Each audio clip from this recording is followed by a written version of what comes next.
Aqui nessa parte, a gente chamou de parte 2, né? A sequência que é a coluna cervical, falar agora sobre a etiologia, né? Então, assim, o que é importante vocês saberem, né?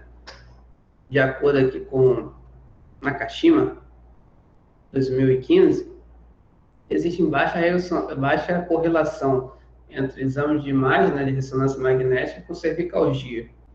Então, é uma coisa importante para que vocês não fiquem presos à questão da diagnóstico do paciente, né, a limitação que o paciente possa apresentar. É até uma coisa boa para a gente, já que aqui na região não tem ressonância magnética, então não impossibilita nada, né, só a exclusão de bandeiras vermelhas, né, que eu acho que é importante também a gente levar em consideração. E 40% das hernias são absorvidas pelo organismo. Então nós temos aí essas informações, né, que apresentam várias etiologias, a cervicalgia, pouca correlação com exame de imagem de ressonância nuclear magnética, 40% das hernias são absorvidas. Então, aqui mostrando aqui alguns achados anormais, né, da de imagem de ressonância magnética em pacientes, né, assintomáticos. Então, a gente mostra aí, essa imagem aí, uma compressão, né, redução uma compressão aqui dessa região, tá? Que esse paciente pode, você olhando uma imagem dessa, um paciente patológico, você pode chegar à conclusão aqui, que aqui no nível próximo a C5, que houve aí uma, uma compressão dessas estruturas nervosas e o paciente está sentindo uma dor irradiada. Então, nem sempre isso acontece. Esses achados aqui, eles foram encontrados em indivíduos assintomáticos, né? Então, o que isso demonstra, né? Que mesmo havendo a compressão de disco aqui, um pensamento, né? Não está havendo nenhum tipo de comprometimento no paciente, tá? Então, esse estudo demonstrou isso, que é importante levar em consideração que, às vezes, o paciente vem com exame de imagem, mostrando algum processo degenerativo, alguma compressão, e nem sempre está correlacionado, e lembrando aí que 40% das hernias de disco cervicais são absorvidas. Os fatores associados aqui à dor cervical: aspectos biopsicossociais, né, que está relacionado com várias patologias, o próprio sedentarismo, a autopercepção, a dor localizada em outras partes do corpo, a gente falou sobre isso, né? Vai falar sobre isso, que é a questão de aplicar o questionário nórdico, né? Chegou a mencionar lá que deve levar em consideração os aspectos biopsicossociais, também outras dores no corpo, e aquela correlação aí que pode estar relacionada a transtornos mentais como ansiedade e depressão, pode estar relacionado aí à dor cervical. Esse gráfico aí mostrando localização da dor cervical e do pescoço, e aí generalizando aqui, envolvendo os dois, para mostrar que, em diferentes profissões, né, para mostrar que ocorre uma, uma dor, né, a dor localizada, né, sempre envolve apenas a região cervical, envolve também a cervical e ombro, né, cervical e lombar, cervical e dor de cabeça, né, cefaleia, tá? Nesse caso aqui é dor generalizada aqui envolvendo cervical e ombro, mas também pode envolver outras estruturas como lombar e lombar torácica, né? Dor de cabeça, cefaleia. Tá? A cervicalgia ela é considerada um termo guarda-chuva, porque envolve uma série de comprometimentos aqui, né? O primeiro dele é o whiplash, que é a lesão de chicote. Nós temos também dor miofacial, torcicolo, traumas, instabilidades, malformações congênitas, afecções inflamatórias, infecções da coluna cervical, tumores, afecções degenerativas, estenose cervical, espondiloartrose, discopatias. Então, assim, sempre se questionar, quando às vezes vê um diagnóstico médico vai chegar para vocês, vai estar escrito lá, cervicalgia. Então, quando você for lembrar, quando chegar esse diagnóstico, você estiver no ambulatório ou no âmbito hospitalar, e vocês leram lá, caminho paciente para fisioterapia, paciente com cervicalgia. Então, você já lembra desse guarda-chuva aqui e de quantas coisas podem estar envolvidas aqui nesse termo, né, chamado umbrella, né, que é guarda-chuva, tá? Então, vai desde uma lesão chicote, whiplash, até psicopatias, tumores, infecções. Então, a gente vai ver uma por uma aí para que vocês possam delimitar determinadas situações e conseguir desenvolver da melhor forma possível. Então, o whiplash é considerado chicote, né? Quando você tem um acidente de carro, principalmente quando você não está usando o cinto de segurança em alta velocidade, né? Você está sem o cinto de segurança, então sempre seguindo as leis do trânsito, né? E usar o cinto de segurança, capacete, né? Isso pode acontecer também com acidente automobilístico.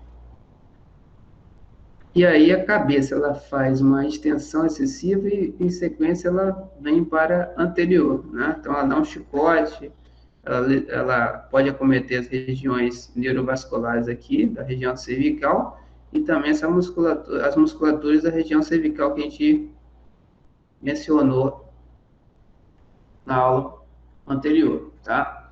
Então o paciente depois ele tem um efeito biopsicossomático, né? Também que a recuperação acaba sendo mais lenta, ele vai fazer uso de colete e a gente vai ver essas situações aqui. No caso aí do whiplash, desse chicote, né? Ele faz uma hiperextensão, então vocês viram que tem um movimento de extensão, que é um movimento fisiológico, e um movimento de flexão, só que ele faz um movimento de hiperextensão. Então, todas aquelas estruturas limitadoras aí, que a gente viu, ela acaba não sendo suficiente e o paciente faz uma hiperextensão, tá? Em sequência, ele faz depois uma flexão cervical, tá?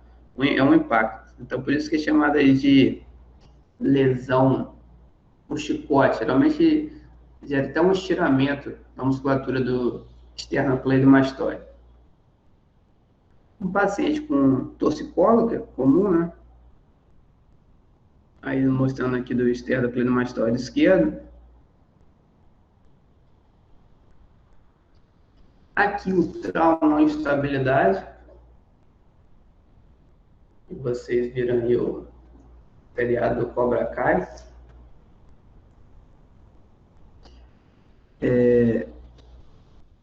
Tem aqui, ó, quando o paciente ele tem alguma lesão, alguma suspeita, né, de instabilidade na região, principalmente atlanto-axial, eles usam aqui essa tração no hospital, né? E também faz uso logo do colete, né, no uso emergencial, quando tem os primeiros socorros, já coloca logo o colete cervical, né? Não é esse o colete cervical que eu utilizo na hora, mas se um colete de conforto poderia ser utilizado também após o whiplash, né? O chicote. Mas há a preocupação aí dos enfermeiros, né, de mobilizar essa região com um colete similar a esse, só que confeccionado de outro material mais rígido.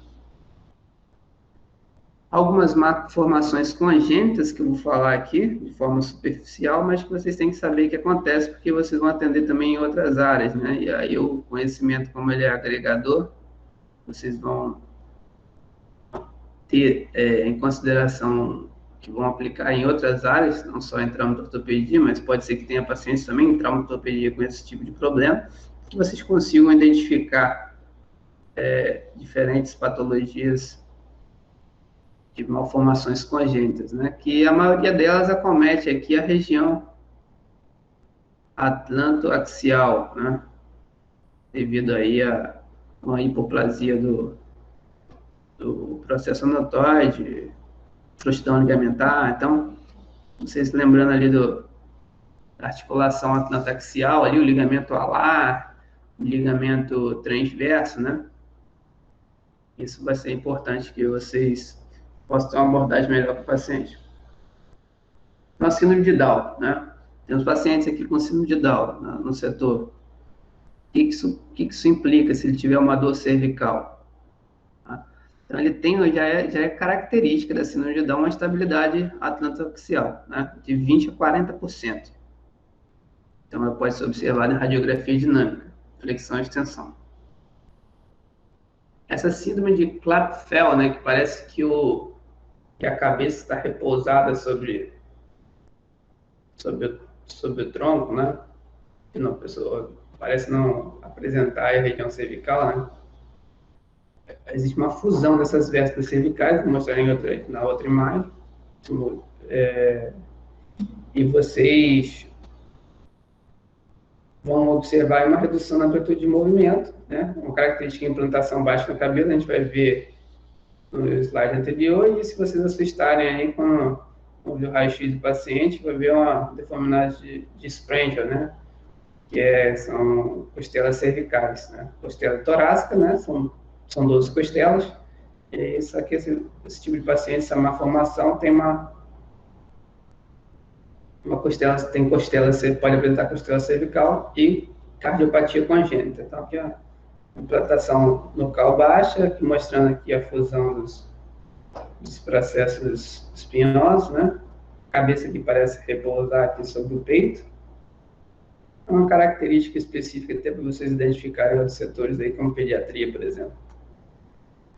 Síndrome de Morkel também, que é uma deficiência imunogenética, que também tem uma hipoplasia e aplasia no odontoide. Então, se você tem uma hipoplasia, ou seja, o dente da ápice ele tem um comprometimento, ele não desenvolveu de maneira correta, automaticamente ali os pontos de fixação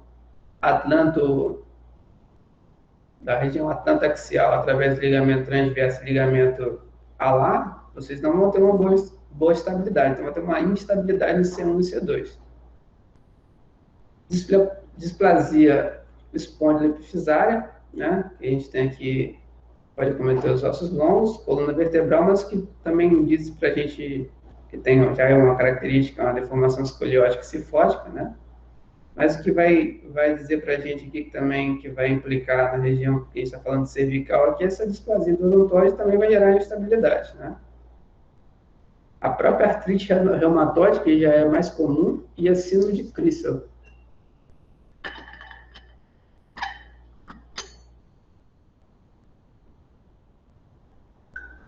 No caso aí da artrite reumatoide, é mais comum, né? O paciente aparecer para a gente.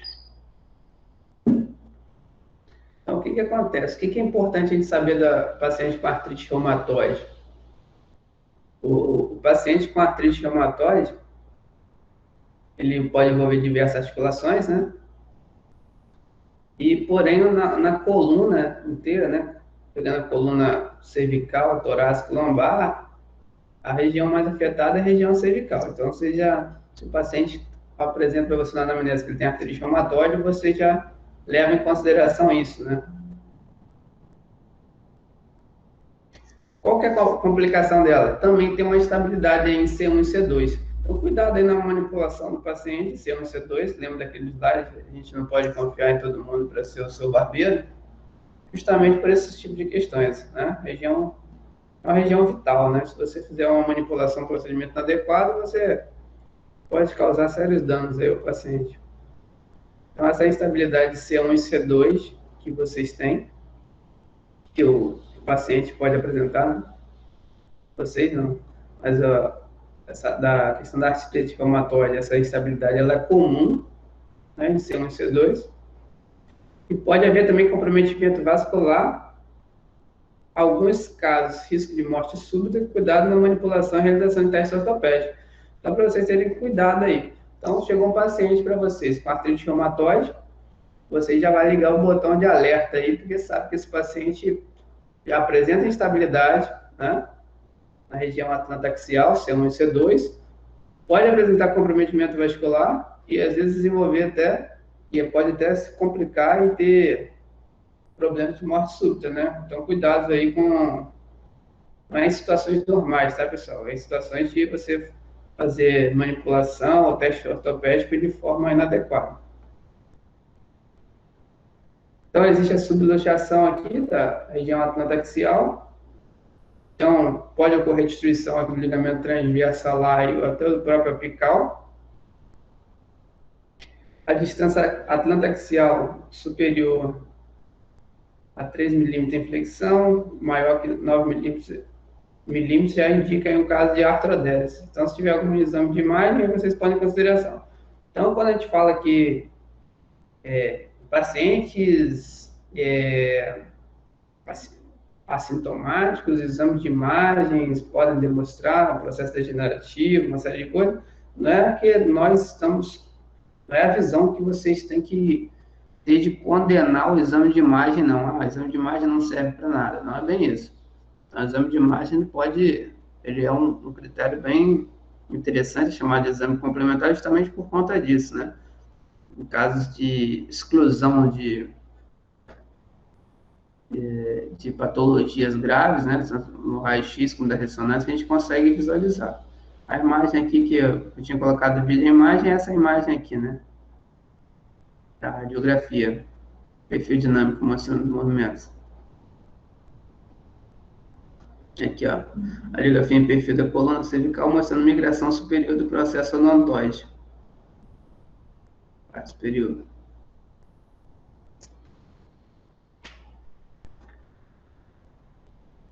Então, aqui, o paciente chegou aqui com 9 milímetros, indicação de artrodese, né, que é fixação. Essa é a distância aqui atlantaxial. Então, aqui é um ponto que a gente consegue visualizar aqui o dente da axia, e aqui a atlas, né, a parte anterior. Então, esse espaço aqui é de 3 milímetros. Se tiver um espaço maior, indica que tem uma frouxidão ligamentar ou uma ruptura desse ligamento transverso, ligamento alar ou apical, né, como foi dito. Então, pode ter uma subluxação desses pacientes aí, sendo indicada aí a cirurgia. E também dos discos, né? Então, a lesão das faces articulares dos ligamentos e dos discos de um mais nível que provoca com aspectos característicos de escadaria na radiografia. Então, vocês vão observar na radiografia o perfil de escadaria, né? Aqui tem uma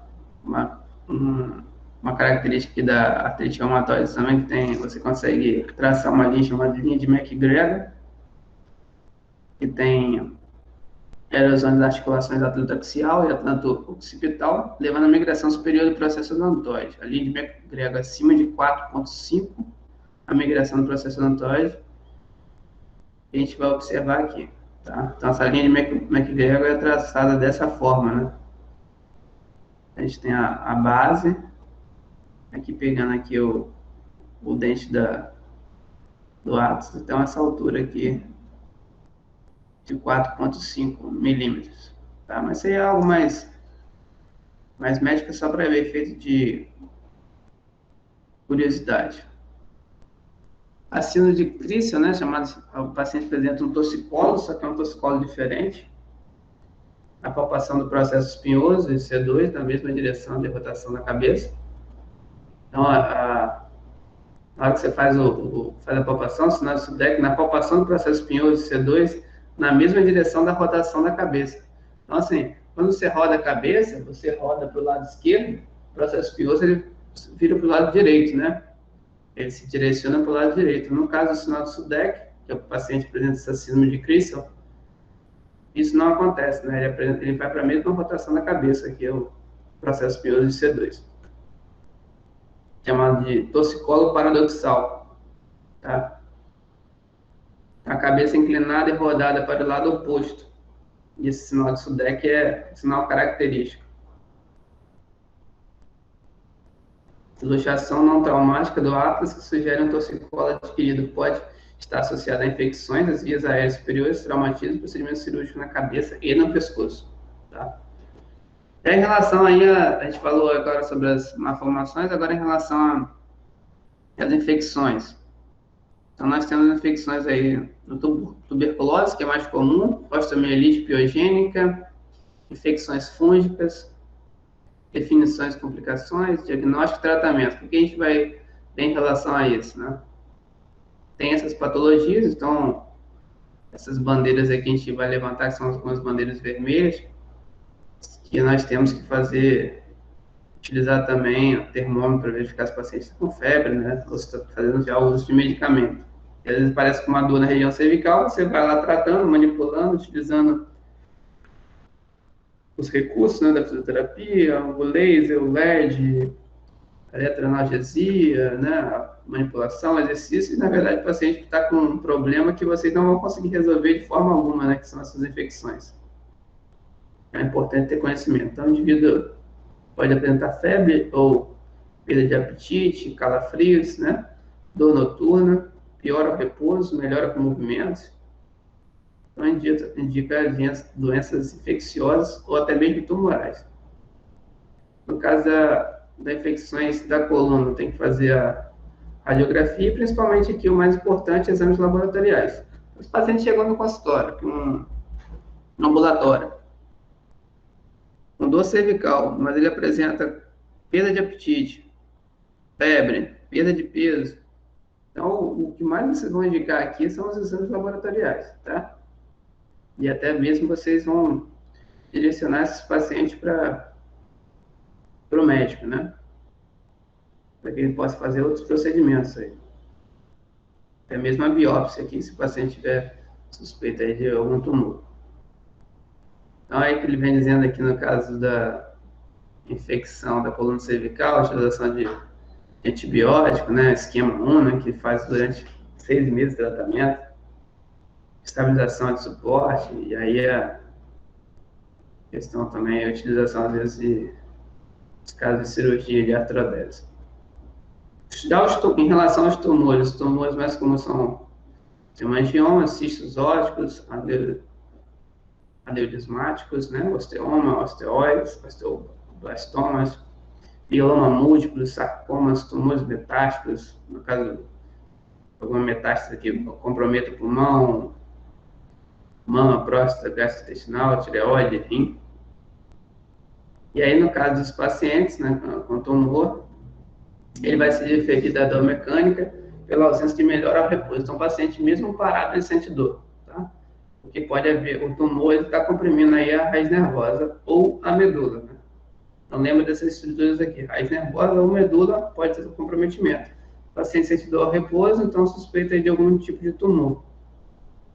Então, dependendo do tipo de tumor, ele vai apresentar também algumas características, né, como febre, perda de peso, imunossupressão, aparecimento de herpes zoster, tá?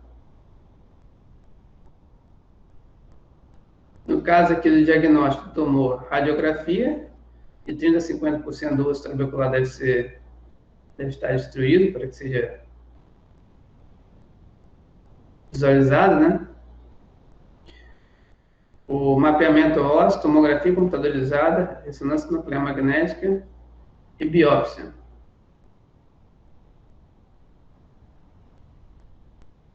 Então, é realizado esses exames de imagem aqui, seguindo pelo exame de biópsia. O tratamento dele aqui envolve aqui o tratamento médico, né? Ressecção, enxerto ósseo, tratamento cirúrgico, caso tenha compressão, uso do espaçador.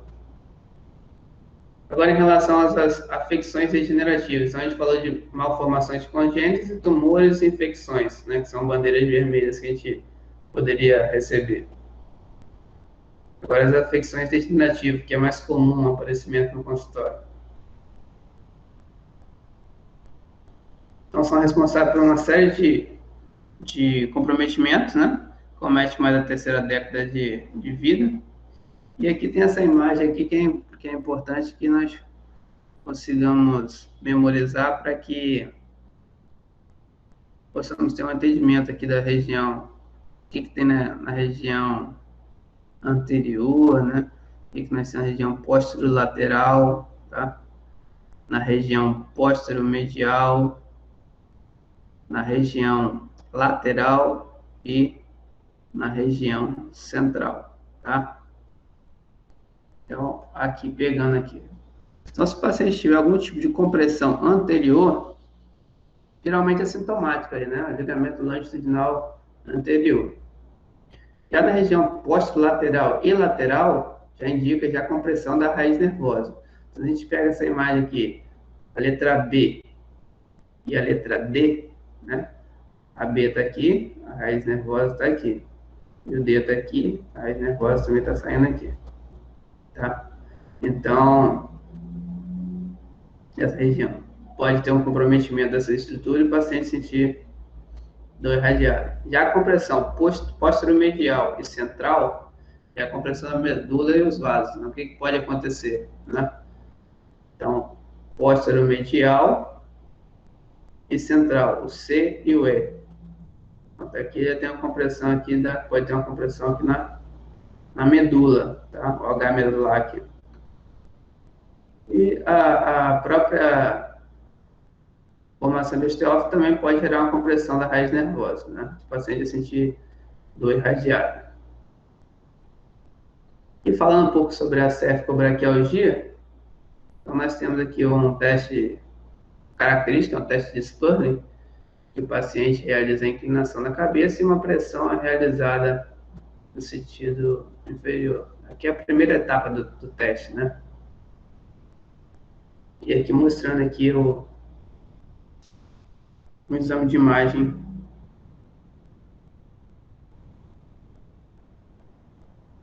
mostrando a compressão entre C4 e C5. Tá? Então, reduziu aqui esse espaço aqui. Compressão de C4 e C5. O que a gente vai observar em relação à cervicobraquialgia? As alterações das raízes, né? Então, da raiz de C5, C6, C7, C8, eles vão verificar a sensibilidade, motricidade e reflexo. Então, os reflexos bicipital, braquioradial e tricipital, que vão fazer a sensibilidade, né, da face lateral do braço, dos dedos, da área de dermátomo em si, e os próprios movimentos, né, que a gente vai mostrar depois, né? Movimentos do deltoide, né, de flexão, de cotovelo, flexão do deltoide, no caso, flexão do braço, e abdução do braço, flexões do cotovelo, do bíceps, do braquial, extensores de punho, de dedos, de punho aqui no caso, extensor. Então, vocês vão analisar o quê? Dermátomo, miótomo e os reflexos. Então, vou utilizar aqui o mapa de dor. O paciente apresenta dor insidiosa, sem causa aparente. A dor melhora ao repouso e piora ao movimento. Parestesia ou hipoestesia, redução. E redução da força. O diagnóstico é realizado por exame físico por meio de testes ortopédicos, exame de imagem, radiografia. O tratamento é realizado por meio de fármacos e fisioterapia. Em alguns casos, é indicado cirurgia. Então, aqui tem uma imagem aqui, no caso da cirurgia. Essas cirurgias, elas estão reduzindo bastante, mas era bem comum encontrar pacientes na fisioterapia que realizasse artrodese cervical, tá? Vou mostrar um vídeo aqui para vocês aqui.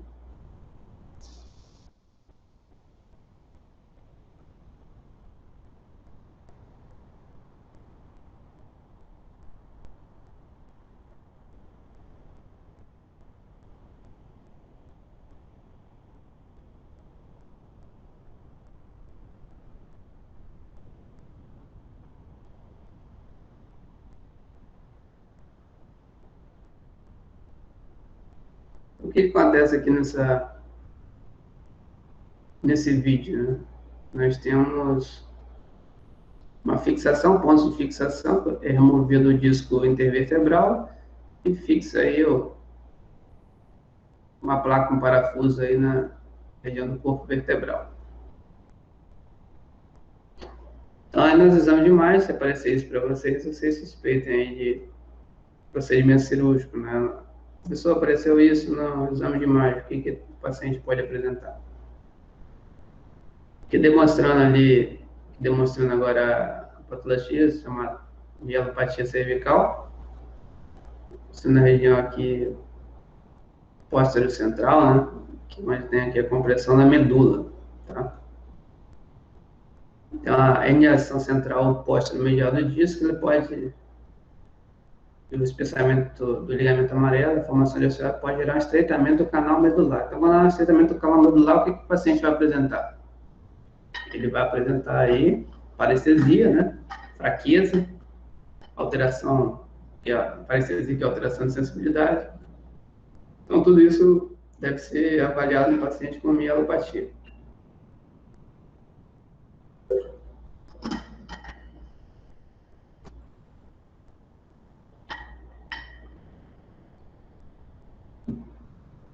Algumas coisas efeitos de curiosidade, na região cervical, a medula tem um diâmetro máximo de 60% do canal vertebral.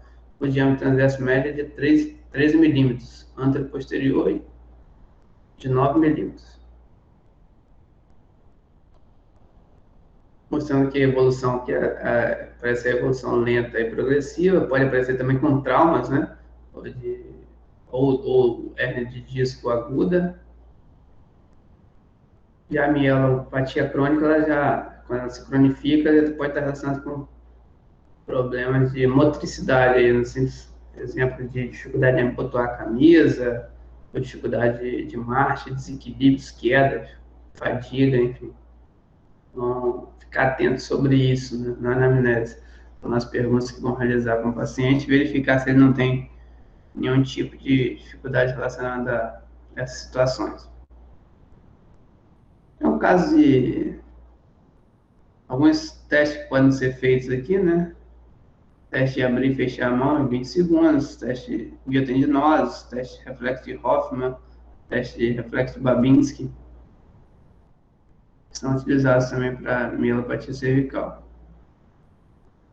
Além disso, pode ser utilizado também exames de imagem, radiografia, ressonância magnética, nuclear magnética, né, está invertida, mielografia, eletroneuromiografia, tomografia computadorizada e também vai ter acompanhar tratamento farmacológico, cirúrgico, além da fisioterapia. Tá?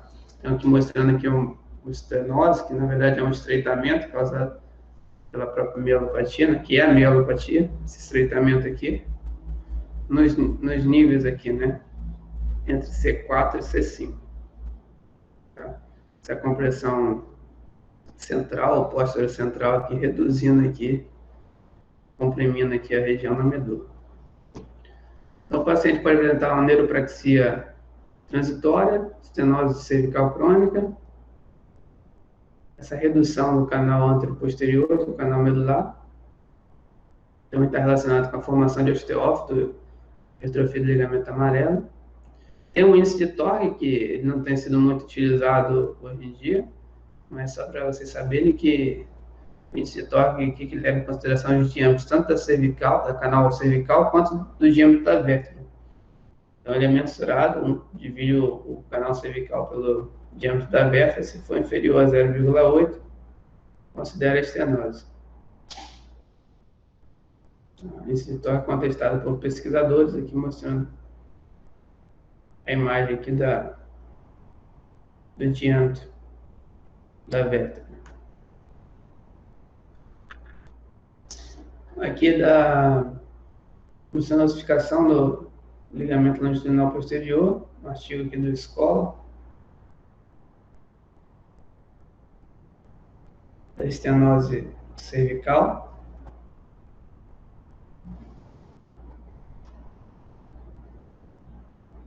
Aqui a medula espinal sendo comprimida.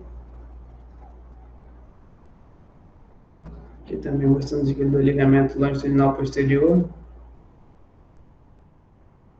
Pressão, então, é feita uma pressão no ligamento longitudinal posterior. Essa pressão no ligamento longitudinal posterior, às vezes o ligamento ele não aguenta, né, essa pressão central, posterior central, e acaba comprimindo aí a região da medula.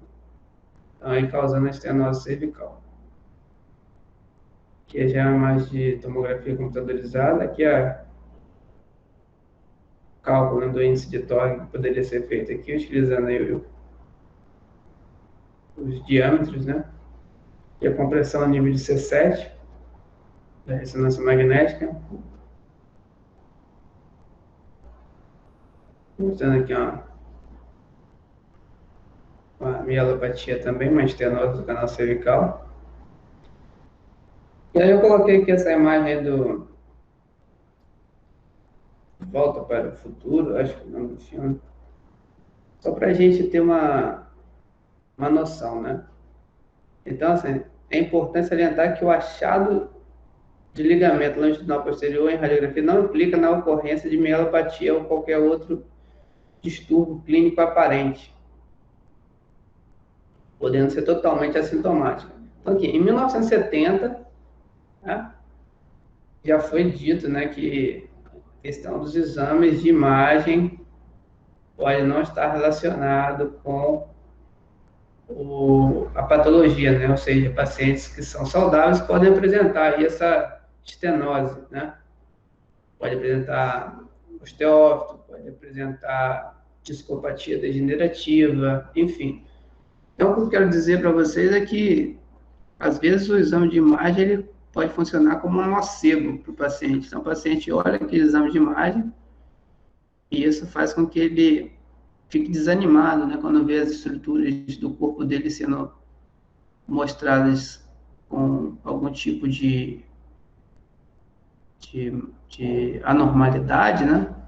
E ele se prende a isso e pode atrapalhar no tratamento dele, tá?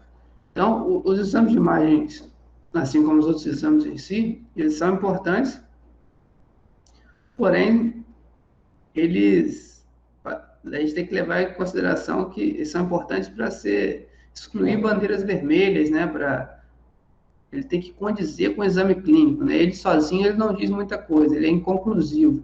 Você pegar um exame de imagem, dar para uma pessoa e perguntar para você, isso vai acontecer com vocês depois de formar, falar assim, doutor ou doutora, o que você acha desse exame de imagem? Tá? E aí o que vai acontecer vai ser o seguinte, o exame de imagem, ele é totalmente, se a gente for analisar, ele é totalmente inconclusivo se não olhar o paciente como um todo, né? Se você não fizer uma anamnese nele, analisar dermatómo, miótomo, os reflexos, você pouco vai dizer sobre o paciente, aplicação dos questionários, análise de força muscular. Então, é só para vocês levarem em consideração isso, porque o paciente não se prenda ao exame de imagem e possa gerar um efeito negativo no tratamento. Então, aqui em relação à estenose, isso foi, só para ilustrar que foi em 1970, tá? E hoje, até hoje, estão batendo nessa mesma tecla. Eu falo isso porque é o período das pessoas... O período, na verdade, sempre foi assim, né? De não levar em consideração a prática baseada em evidências, e aí a gente acaba tendo um retrocesso nas ciências de maneira geral, né? Acabam sendo reprodutores de técnicas, né? Mesotape, ventosa, né? E é importante que vocês tenham esse discernimento. Em relação aqui à estenose cervical, ela pode ser classificada pela extensão do dano neurológico, pela duração do episódio ou diâmetro do canal. No caso da extensão do dano neurológico, membro superior unilateral, membro superior bilateral, hemicor, quadriplegia. Está errado aqui. Duração do episódio, né? Aqui nós temos o tempo, né, que pode variar de minutos a semanas, e o diâmetro, que pode variar aqui de 12 milímetros a menos de 8 milímetros. Então, o diâmetro é esse aqui, né? Então, o tamanho do canal ele vai implicar também nisso, que pode ser identificado por isso. O que é importante para a gente não é nem saber todo esse problema aqui, né, de extensão ao dano, né, e duração e diâmetro. É importante a gente saber, né, ter uma visão superficial sobre isso, mas entender aí como que vai ser a abordagem e a avaliação do paciente.